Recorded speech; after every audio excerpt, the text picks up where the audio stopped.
Sebelum kita menjawab pertanyaan kapan pandemi berakhir, kita harus pertama-tama mengetahui apa artinya akhir dari pandemi. Terdapat dua tipe akhir pandemi, yaitu akhir pandemi secara medis dan akhir pandemi secara sosial. Akhir pandemi dari sisi sosial terjadi ketika ketakutan terhadap penyakit berangsur-angsur berkurang dan masyarakat mulai terbiasa hidup berdampingan dengan virus.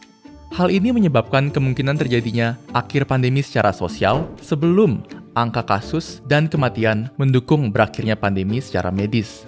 Menurut Profesor Tom Coe, pandemi dapat dikatakan berakhir jika kasus infeksi virus yang ditemukan hanya sedikit dan hanya terbatas pada lokasi tertentu.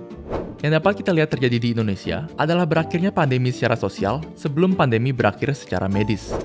Menurut pakar epidemiologi Universitas Andalas, Devriman Jafri, mengatakan zona hijau bukanlah tolak ukur daerah tersebut bebas dari COVID-19.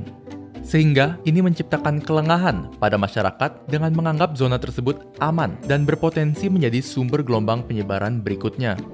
Sekarang, kita sudah mengetahui apa itu akhir pandemi secara medis dan secara sosial, serta kapan terjadinya akhir kedua macam pandemi tersebut. Namun, kembali lagi ke pertanyaan terbesar, yaitu kapan pandemi ini berakhir?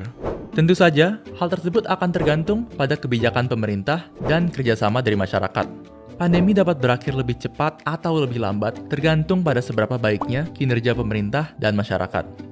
Terlepas dari kapan pandemi berakhir, perlu diingat juga bahwa sifat masyarakat terhadap pandemi harus berdasarkan data konkret. Tanpa mengacu pada data, melainkan kepada perasaan subjektif, masyarakat dapat menciptakan situasi di mana kelompok-kelompok tertentu dikucilkan tanpa berdasarkan fakta yang jelas. Atau, lebih parah lagi, pandemi diperpanjang berulang kali.